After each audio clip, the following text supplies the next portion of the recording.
जो भगवान के चरणों की सेवा करेगा वह इस दुनिया में किसी प्रकार किसी से कभी नहीं डरेगा।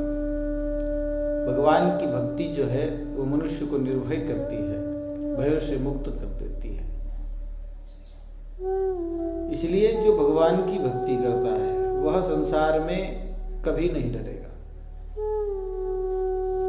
उसे कभी किसी प्रकार का भय हो ही नहीं सकता। भय कैसे पैदा होता है और कैसे निवृत्त होता है? भय पैदा होने का कारण होता है तो कहते हैं कि उद्विग्न बुद्धे असत आत्मभावात् विश्वात्मना यत्र निवर्तते भी।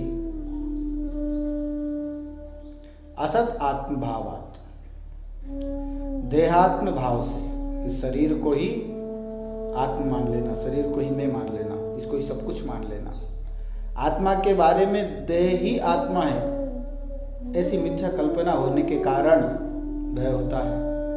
उद्विग्न बुद्ध है, जिसकी बुद्धि उद्विग्न होती है, यानी असद आत्मभाव से बुद्धि भयग्रस्त हो जाती है, उसमें भय उत्पन्न हो जाता है।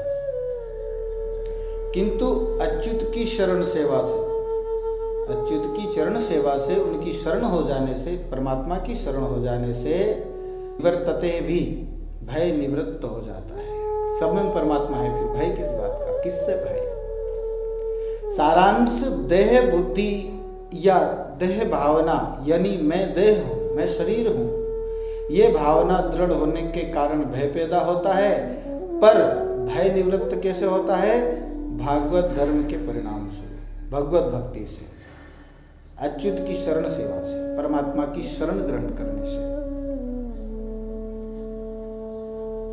भगवान के शरणापन्न होने से मनुष्य विश्वात्मा बनता है। देह भाव की जगह विश्वात्म भाव पैदा होता है। सारे विश्व में मेरा ही रूप है, ऐसी व्यापक भावना पैदा होती है और उससे भय निवृत्त हो जाता है।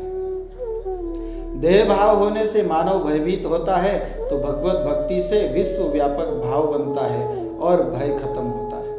इसलिए परमात्मा की भक्ति करनी चाहिए। भगवत भक्ति मनुष्य को अपनी देह से अलग करके सारे विश्व के साथ जोड़ देती है। देह की भावना अपने को विश्व से अलग करती है। मैं अकेला एक बाजू और सारी दुनिया एक बाजू। लेकिन हम अगर भक्ति से जुड़ते हैं तो हम समग्र हो जाते हैं।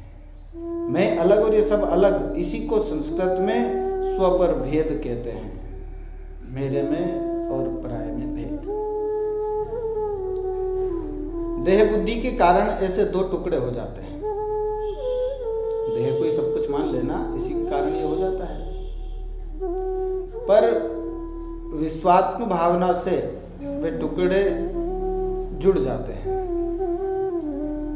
सभी परमात्मा है के स्वरूप है, सभी में परमात्मा विराजमान है, सभी में भगवान नित्य निवास करते हैं। इस भावना से वे टुकड़े जुड़ जाते हैं और सभी के प्रति प्रेम की भावना जागृत होती है। विश्वेश्वर की भक्ति के कारण विश्वात्म भावना आती है, इसलिए भय निवृत्त होता है। हमारे धर्मशास्त्र की बात दूर, यहाँ तक कि कुरान में भी बार बार इसी विश्वात्म भाव पर जोर दिया है।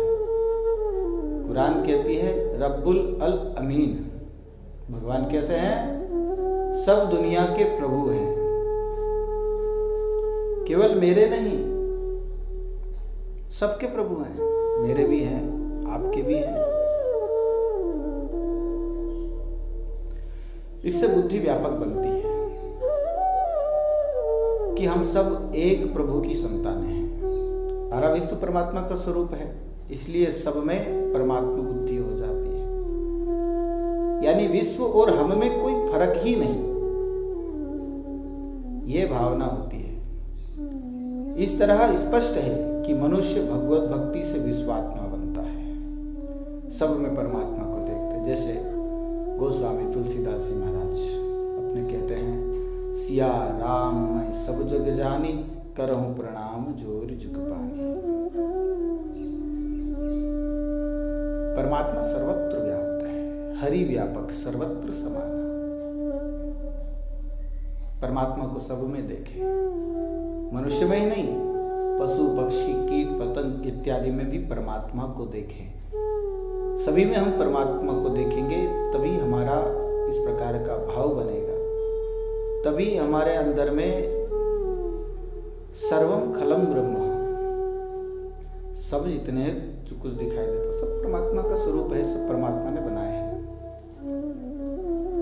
और इसी प्रकार से जब हमारे अंदर में ऐसी भक्ति उत्पन्न होगी कि सबदूर भगवान दिखे, तो इस भक्ति से